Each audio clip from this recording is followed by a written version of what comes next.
Hello, welcome to Intuitive Insights. I am your host, intuitive creativity and intuition coach, an artist, an actor, Megan McDonough, lots of things. Every other week, I come to you with either personal insights on intuition and or inspiring conversations about how to use intuition in your life and how it is part of our whole health system. So today I have with me Karen Gosslin. She founded KG and Associates, and Goslin is passionate about guiding people toward clear transformation. She helps her clients learn to see pain, addiction, chronic illness, loss, and trauma as invitations towards change to ultimately own the glorious life they were searching for but believed was unattainable. Her work creates brave and honest spaces that enable the straight talk necessary for accountability and heals. Karen is also an author of the book Yellow Paint, Learning to Live Again, which recently published in February 2025. And the audiobook just released at the Emmys, a couple weeks ago, right? Yeah, so that's brand new. And then we also have, there is, in addition to, Karen's got a lot going on, guys. I'm not going to lie here. So she started the KG Accountable Therapy Program, therapy method. Correct? Which is from the book. And she is starting the Yellow Paint Therapy Program starting next year. Karen, welcome. My goodness. So much. Oh my gosh. I felt like that was a whole mouthful for you, but thank you for that. I tripped over it a little bit, but you got a lot going on and you should be proud of it.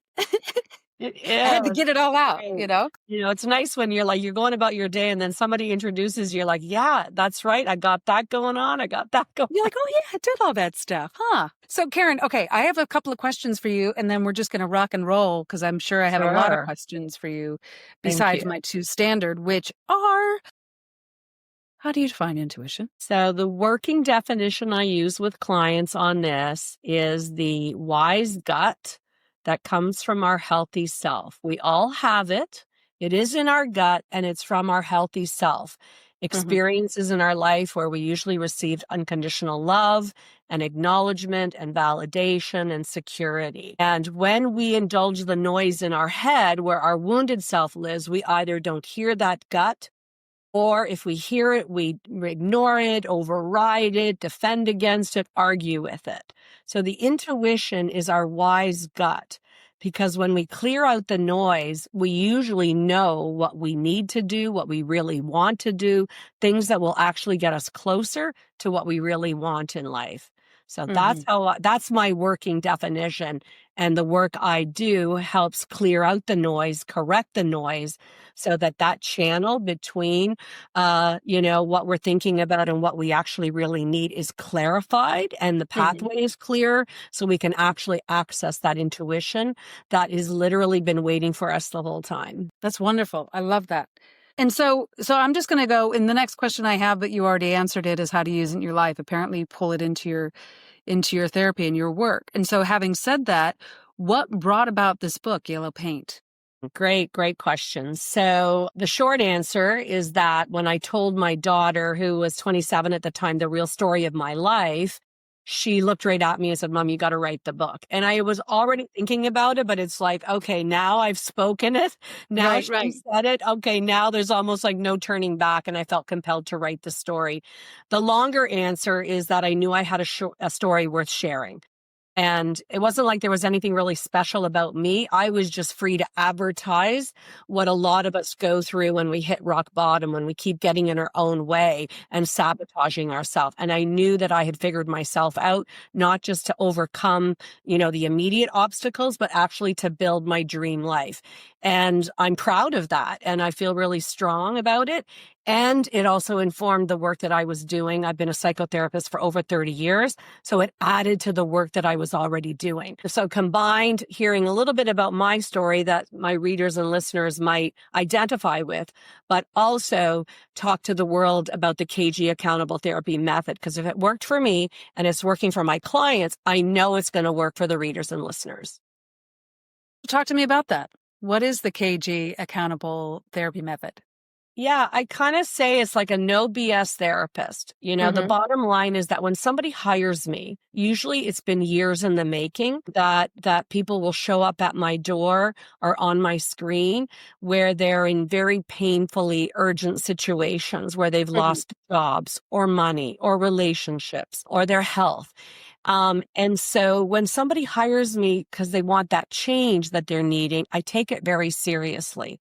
I just know it was this way for me. And I know for most people, we want change, we need change, and then we turn around and get in our own way of the very change we're needing. Change is harder than we would like it to be. So the accountable methods, whether we're dealing with, present moment stressors and trigger reactions, or we're dealing with the deeper root causes of what is a constant feed that keeps bringing us back to the same painful spot, we want to know what we're going to do differently when we wake up tomorrow morning. So what I often say is it can't be just therapeutic conversations that feel good for a couple of hours and then float away. I know that in my own journey and what means the most in my clients' journeys is that they know that specifically what they're going to do when they wake up tomorrow morning. That accountability needs to be there in a very specific way. Otherwise, we will so easily revert back to ways of coping and thinking and feeling and doing that doesn't work for us. Yeah.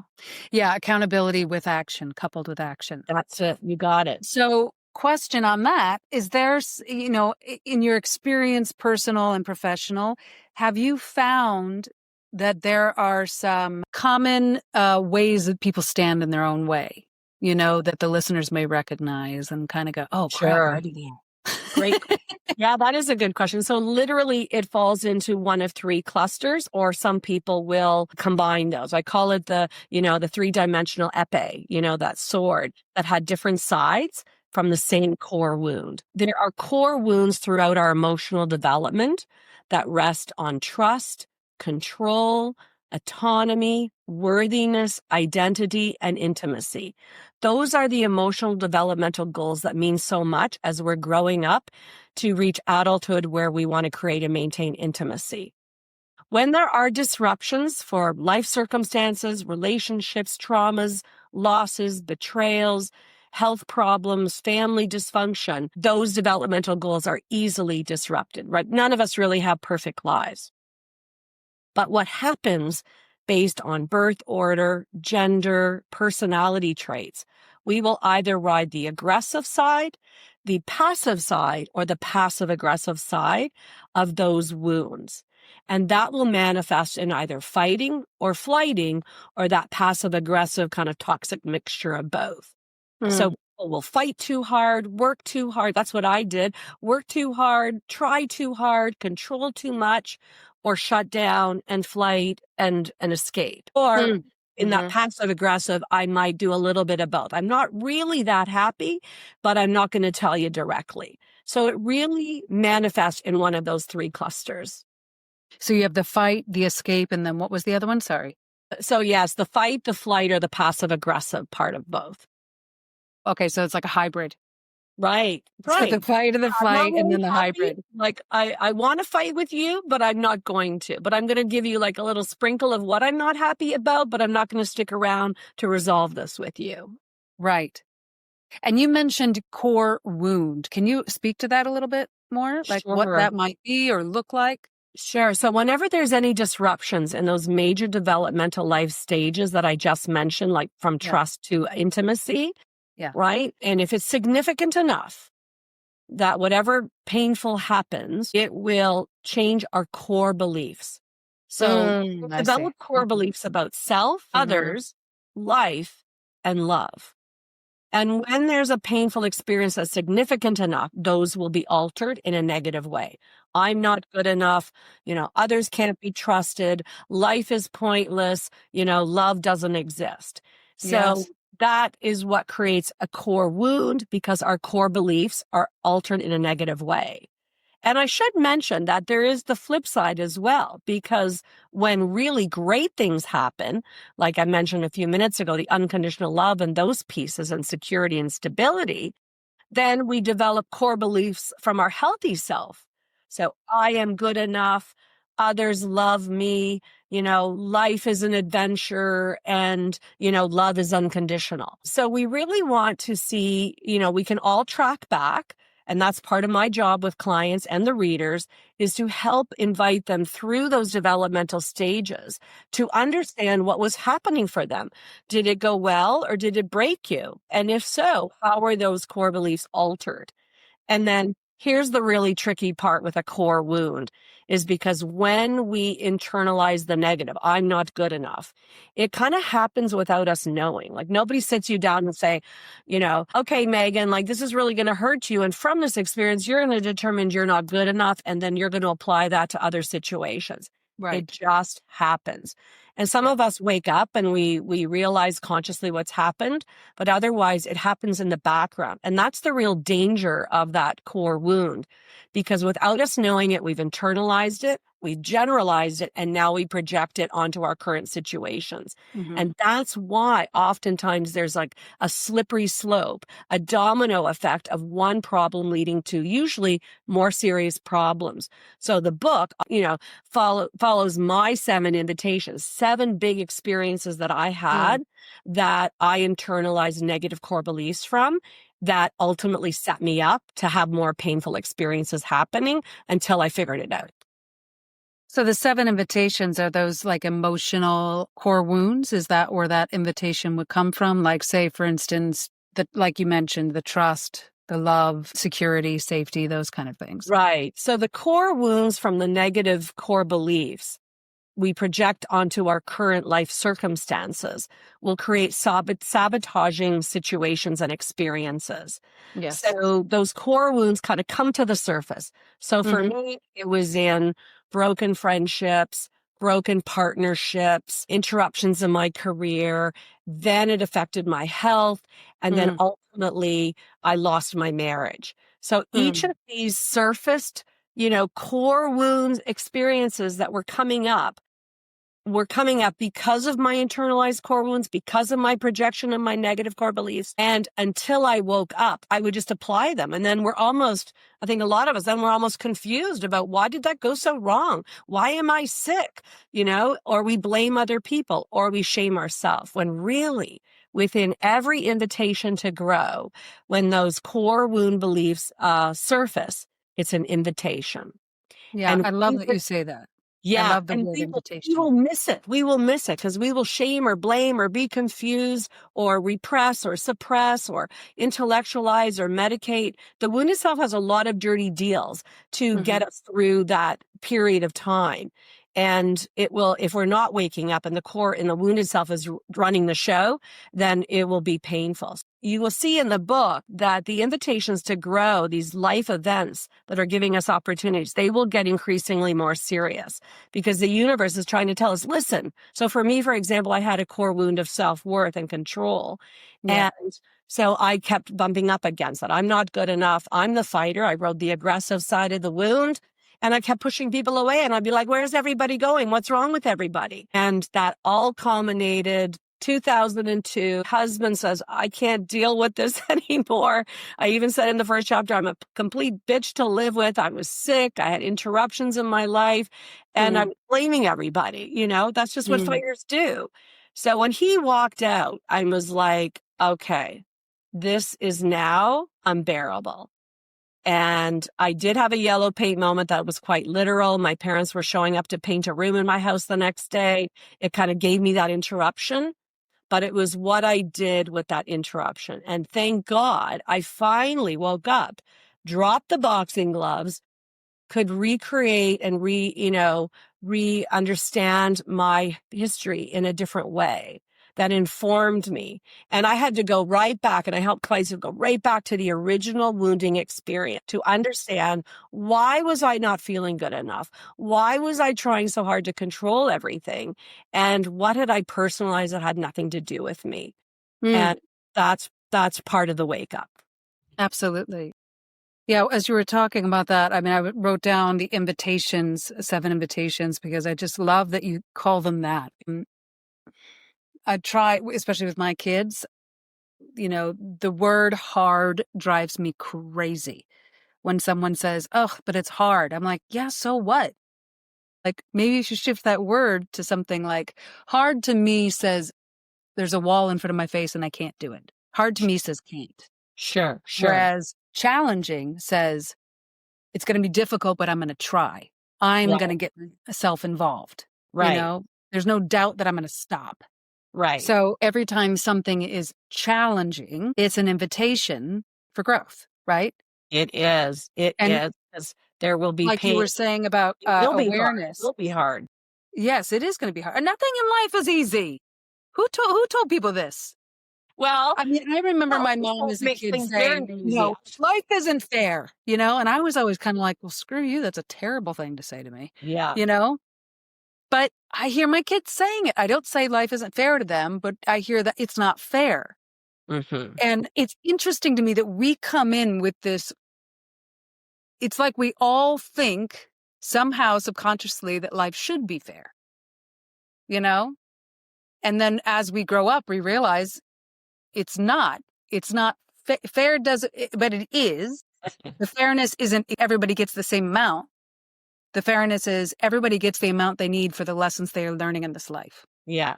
See, when the judge is our highest, our most common way of managing our vulnerability. So I teach people to fire the judge. So when we say it's not fair, that wasn't fair, this is too hard. Right. There's so much judgment in that, right? Yes. And the judges come in to help manage our vulnerability because whatever is on the other side of fair or hard, that is there for the taking, whether we feel like we can't do it, whether we felt like somebody stood in our way, we get stuck. And the judge goes, okay, great. So we've, but it's black and white. It was fair. Yeah. It's hard. And so now you don't have to feel so emotional. You don't have to mess around in the emotional messiness of it. Yeah. If you fire the judge and you actually look at what is in front of you without judging yourself or others or life, then you can hear what the meaning of that hardness is. But until you fire the judge, until you resist the wounded self, until you stop resenting the pain and actually reframe it and see something or someone or some piece of the universe is trying to tell you something, you will butt up against it. And the fight is on. The fight is on. And if you don't figure it out now, that was fair, that was hard, unfair, that was hard, don't worry. Something else will be coming down the pipes because you're wrestling with some part of you that you're bringing from your past that is getting in your way. Yes, absolutely. And the awareness is what is bringing awareness to the invitations. That's right. As they come. You want to have those aha moments like Oprah Winfrey once said, right? Because once I got to my seventh and I literally couldn't take it anymore, which I think is pretty common. We will hit that wall. And, those of us who stop long enough and dig deep, right, to understand what the common theme is, even though different people, different situations, and yes, I would blame, it's too hard, it's too unfair, but when I stopped and looked at what was the common thread, and then I knew all the material around our developmental stages, I could trail back and clients and readers can do this. And I had very strict parents and I had brothers that didn't want to include me in their play growing up because they were older than me and they were close in age to each other, but not to me. And once I could realize that my fight really was about controlling the uncontrollable and somehow proving to myself and other people that I was good enough because I didn't feel good enough with my brothers, then I had that aha moment. Like, that's why I keep trying so hard. These perfectionistic tendencies to prove that I was worthy, But I got sick from that. I lost relationships. So once you can identify the stage of development that was affected the most and what side of the wound you're riding on, you want to have those aha moments because you will just keep coming up against it. Now, I have a question for you, and I don't know if this is in your area of expertise or if you have an opinion on this or not. But as you were talking about these core wounds, I started to think about and how they're opportunities or invitations to grow or fight or hide or however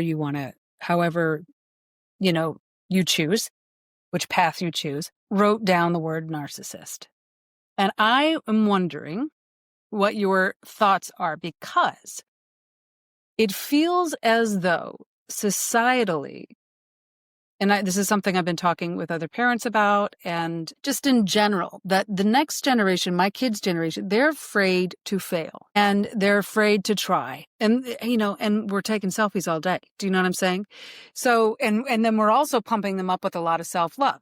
So all of those things kind of can be a beautiful framework for narcissism if not guided the right way, right? Now, this is my thought. Right. So you're the professional, you talk to this. But my question is, it's twofold. One, how do you see that in this? I mean, I feel like this process is perfect for this time because of that. Your, yellow paint method or yes. And then, but also, is the narcissist, the word awareness, I wrote it right underneath. It's the narcissistic journey, one that has the core wound, but never aligns with the heal or healthy self? Or how would you speak to that? Right. So the core belief of a narcissist is just my view of it, can either be I'm perfect or I'm not good enough. Because when people indulge us, I'm not talking about just unconditional love. I'm talking over the top, indulge, where sometimes parents make children the center of the universe and, overgive to them, overindulge, where they can literally do no wrong and maybe over rescue them, right? Yeah. Yes. And so the psyche, so at that developmental stage of worthiness, it's like, I am perfect. And it's like a capital E entitlement. I am entitled to everybody to kind of roll out the carpet for me and be at my beck and call. And they will start to experience negative consequences because outside of their family, if that's where the core wound started from, the rest of the world doesn't operate like that. So it won't operate like that at school, where teachers, attentions are divided. The most common manifestation I see of this is heterosexual couples, and the wife becomes pregnant, and, they delivered their firstborn, and the wife's attention is now divided between her husband and the children. And men who grew up either over entitled or were abandoned and rejected and feel inferior, because that's the other side of narcissism, Right, will not be able to tolerate sharing their wife's attention. So this is, I'm not saying this always happens. I'm just saying this is the most classic version I see. Right, most And common. when attention is divided, when I'm not the center of the universe anymore, but that's what I grew up with, there's a very low tolerance for attention being divided. And this is, a huge contributor to infidelity and marital breakdowns. Yes. So in my view, narcissism can come from that worthiness stage where either you were indulged, like I just described, or the opposite, where somebody is continually made to feel inferior. And a lot of covert narcissism, for example, comes from that deep sense of inferiority. And so the wounded self comes in and goes, boy, do I have a deal for you. You're going to make yourself the center of the universe. You're going to make everything about you to try and medicate that deeper sense of inferiority. And that person will also get negative consequences. It can go for a long time. They create a long pathway of damage and collateral damage and hurt a lot of people. And they can be, most experts will say they are the hardest to treat because they have internalized such a fixed view that they deserve things. It can be a personality disorder that is very pervasive throughout all parts of their life. They do character assassinations by anybody who challenges it. So it can be extremely hard to treat. But if your question is, at what stage does this occur? My opinion is it's during that stage of development when we go out to the side, out of the world, and we're looking for our self-worth. And people will either indulge us or make us feel inferior. At extreme levels, that will create a narcissistic trait. At even more extreme levels, that will be the makings of a narcissistic personality disorder. So the narcissistic trait, would that be in alignment with like covert narcissism? Is that what you're alluding Overt to? narcissists are just a lot more open about it, and covert narcissists, it's harder to detect them because they aren't so blatant about their control and manipulation and dishonesty and blame and shame. It's quieter. It's still insidious, but it's quieter. It's a quieter manipulation. Those are the people that we walk away from and go, oh my gosh, I think they just, criticized me, or I think they just overpowered me, or yeah, Right. I think they just dumbed me down, or I think they just stole my idea. Or I Yeah. think they just took over, and actually, I don't think people heard what I had to say. Right. Right. Okay. All right. That makes sense. So, okay. So then two more, and I know I'm not sure you wanted to talk about narcissism, but now that we're here, Sure.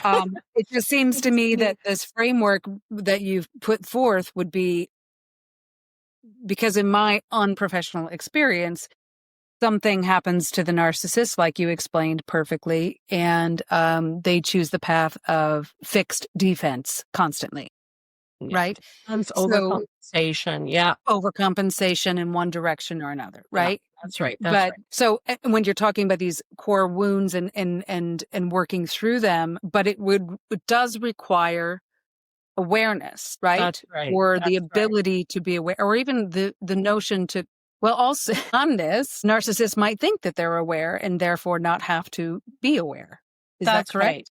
So let me preface this by saying that I think the research I studied in my graduate degree Yeah. was that narcissists will fire at least 13, on average, not most, on average, 13 therapists. So they are the hardest to form a therapeutic alliance with, because often the transference and countertransference in therapy, the narcissist brings that overinflated ego from either being indulged or crushed. And they will, as soon as, a therapist makes any move in the direction that they may be contributing to some of the problems, right? They will fire the therapist, like they cheated on their wife, like they fired their employee, So they are very delicate. So there's also a saying in the work that I do that says, the people are in therapy are because of the people in their lives that aren't in therapy. So what I see more often are the victims of the Right. narcissist, Yeah. the children, right? Yeah. The partners, the Yeah. employees, Yeah. the friends, Yeah. right? That are so severely hurt by these people. And, don't get me wrong. I will always meet with somebody who has narcissistic tendencies, and I will give them the same, I will show the same method. It is still about providing a very safe place. And with them, it has to be extra carefully planned. But regardless of whether you're a victim of a narcissist or showing narcissistic traits yourself, right? The KG accountable therapy method creates a very safe place to be perfectly honest about what's going on for you, right? Mhm. But I'm going to be straightforward with you about what I think is happening and why. And there's a framework. So it just takes a bit of a longer time with a narcissist because they're so narcissistically injured in the conversations. But it's still about the head in terms of helping them own how their narcissistic actions are actually hurting them. And yes, they're hurting others, but until they see how it's actually working against them, there's That's no when they're hook. going to look. Yes. Yes. So we Yes. look at that, and we look at the strategies they need to put in place when either they feel like they are over entitled or they're made to feel inferior. And at the same time looking at the deeper root causes. But more likely than not, I will see the victims, the narcissists left behind. Yeah. And to that, your KG method can help for that victim identify where their chink in their armor was that the narcissist linked into. Right? Correct. Yeah, you've hit on something very important, because most of the time, the narcissists are very good at finding people that are on the passive side of that worthiness wound. So the Yes. narcissist will ride the aggressive side, either overtly or covertly. And they will want to attract people in their life that are on the passive side of unworthiness so that they can take full advantage of them, that they can have all the power that they want to have to prove the other person wrong. So Or the victim of inferior. the narcissist is the same aha moment. Those of us who had an unworthiness wound, right, that did that, they will feel rescued. Because remember, the narcissist will love bomb them. Yes. So Yeah. the person on the passive side of the unworthiness wound will feel glorified, rescued, seen for the first time, understood. The love bombing is real. Mm-hmm. So that narcissistic bond. So when I see the victim, it will be about understanding what's going on in their life now with the narcissist or after they've, departed their life or whatever. But it's like when they're left behind. But then once we can ground the grief and betrayal, which is very important, and deal with, have tools and strategies to manage present moment situations and triggers, it is ultimately about going back and saying, where else were you hurt? What caused the unworthiness? Why? Because these here and now strategies are key. But if the root causes aren't explored and reframed and having specific tools of how to manage that, you will turn around and go back into another relationship with a narcissist. You will rinse and repeat. That's the invitations to grow. So, Yes. Yes. you don't hear it with this person, you have another chance with somebody else. Yes, I was going to say to that also that there is in yoga, there's a saying or idea that of the word samskara. Samskara is like your karmas, the life lessons that you come into this world, or That's you could right. call it like a tikkun, a correction, that's Sure. in Kabbalah. So we are attracted to or magnetized to our samskaras, meaning our chinks in our armor are magnetic to somebody else's similar chink in their armor. So it's That's right. basically what you were saying. That's right. We will attract what we need. We will even provoke what we need. And if we're up for it, then there is that intersection of the past and the present that we've contributed to recreating. That is our opportunity. And at that intersection, we either master the wound or we reinforce it. And if we reinforce it, then the next situation will come thematically similar, different players, different content and details, similar theme, and it's another chance. But if we figure ourselves out at that intersection, then that's really, where we grow and we master. Yeah. Yeah. There's also a saying that I use a lot, which is that it's almost as if our soul prior to coming into this skin suit was like, I've got, some people have 3 lessons. Other people have like volumes, that they got to get through in this lifetime. Yeah. And you kind of have to go, it's like a board game. You can't go to lesson 12 at lesson 2. You got to go, you know what I mean? Yeah. Right. And if you don't get lesson 2, at first it starts like a whisper on the wind, nice and gentle. And then it's like a little nudge. And then if you don't, then it's like a car crash and you're like, Jesus, what just happened? And then it's like, it's now out of your hands. So the point is to when these invitations come up, when these little whispers on the wind come, hopefully you're open and aware enough to know how to make a shift. And that's what it sounds to me like that's what your method is doing and teaching and helping people with. Well, it's my responsibility that when somebody comes to my door and they are in the middle of that train wreck, offer a very compassionate space to help them understand not only the effects of what they're going through, but the reason for it. And not to blame them because it's a common human condition that we keep getting in our own way.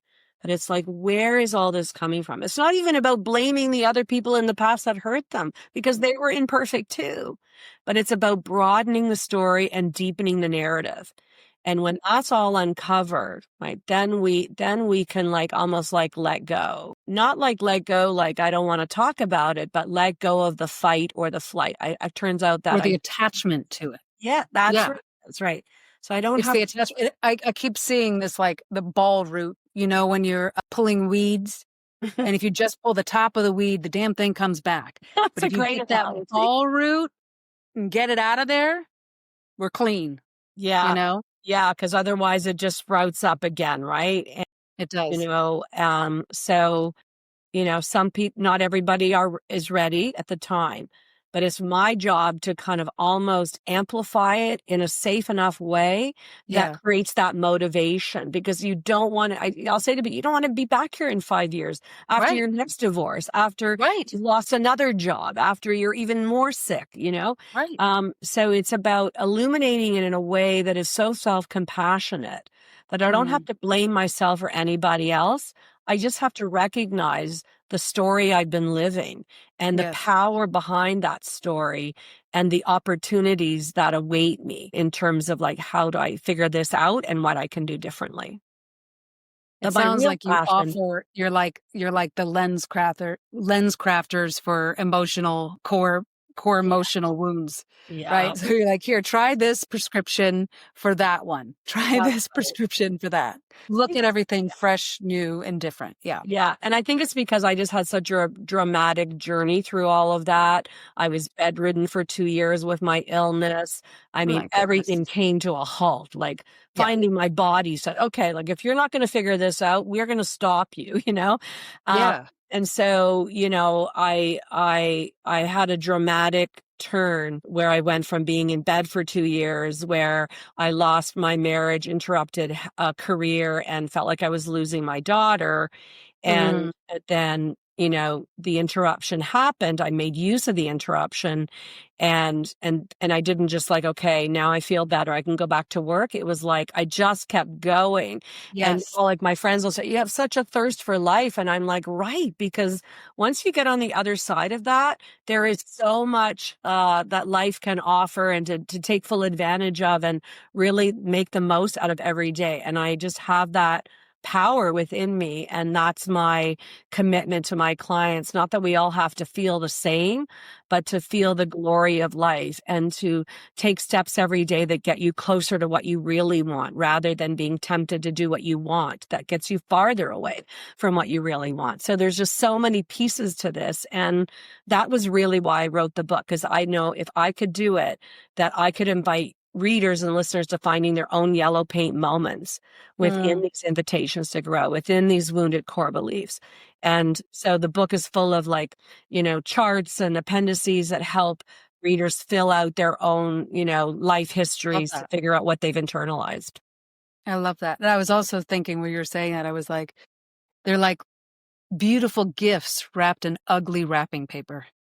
That's right. You know? And you're You like, "I don't wanna open that." thousands But if today. you open it, this is a gorgeous gift. But Yeah, you're I like, "Oh, love the so bulb with the ugly." bead and the ugly, ugly paper Yeah. with the beautiful gift inside. Yeah, Yes. yeah, you're great with the analogies. I love it. Yeah, I just keep seeing these visuals. But, Karen, I gotta say, I love talking to you. I'm so excited for this. I feel a very strong movement for you forward with this work. It feels like a gorgeous gift you're giving to humanity, period, and it feels like Thank something we you. all need right Thank now, you you so know? much. I Yeah, mean, our kids are learning SEL. We didn't all know that, but right. the issues we have with our kids, honestly, aren't because of them. They watch, repeat. I mean, they don't listen, they watch. So Yeah, if we haven't taken our yellow paint moments and aligned ourselves properly, if we haven't taken the time to be aware, if we haven't opened up the ugly present with the gorgeous gift inside, that's then right. we're not serving them as best we That's can. right. Yeah, there's a whole chapter about conscious parenting. It's called Yeah. Mothering Madeline, Mothering Myself, because my daughter's name was Madeline. But it's like, this is one of those life transitions where we're Yeah. raising children and we relive our childhood. So if there was ever a better chance to kind of raise awareness about what we experience, because we will feel resentful of our children, angry at our children. Yeah. Yeah. It's like, Who what wants is that? the war? Like, what is that? So the conscious No, parent no. figures that out, so important. Absolutely. Absolutely.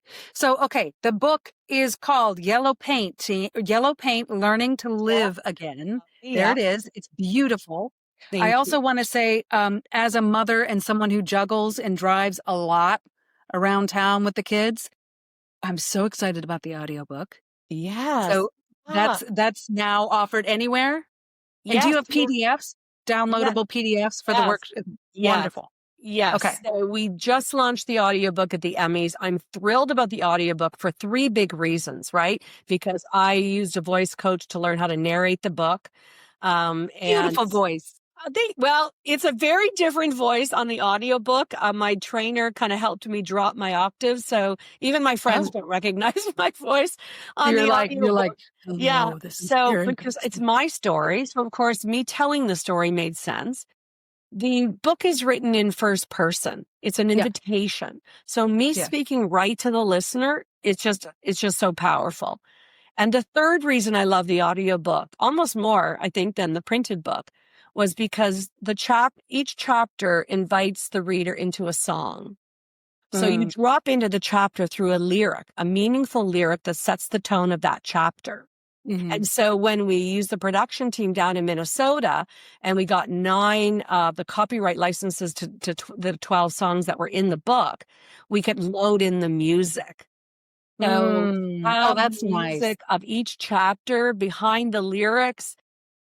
Yeah, it's kind of like a yellow paint album. We do have a yellow paint playlist on Spotify. Yeah.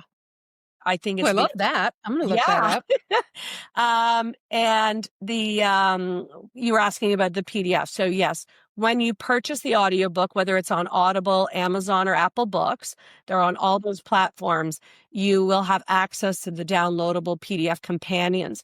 That includes all of the references, the glossary, and then the 4 appendices that will go through your stages of development, the core beliefs, my CBT change pathway that I teach all clients on how to change their self-talk. And Behavioral also the couple. therapy, correct? Yeah. So it's all there. So people who are interested can actually download those and edit them as they listen to the book. So I think that's pretty exciting. I love that. And your website is, tell me again. So it's KarenGosslinSpeaks.com. That's the website for the book. That gives you all the information, where to buy the book, my speaking engagements, where I'm speaking next.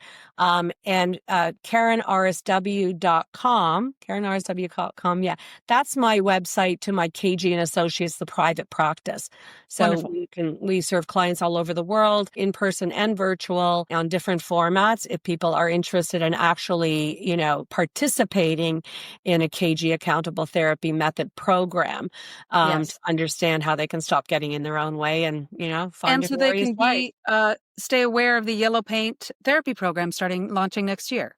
Correct? Right. So we are going to make an e-therapy program, so an online format beyond the book to participate in online yellow paint therapy in a different way than on a one-on-one basis. Or, we're still kind of working out how we'll do that, but I want to make it accessible to people who just maybe want to do the therapy from the privacy of their own home at their own pace and still take advantage of the skills and tools.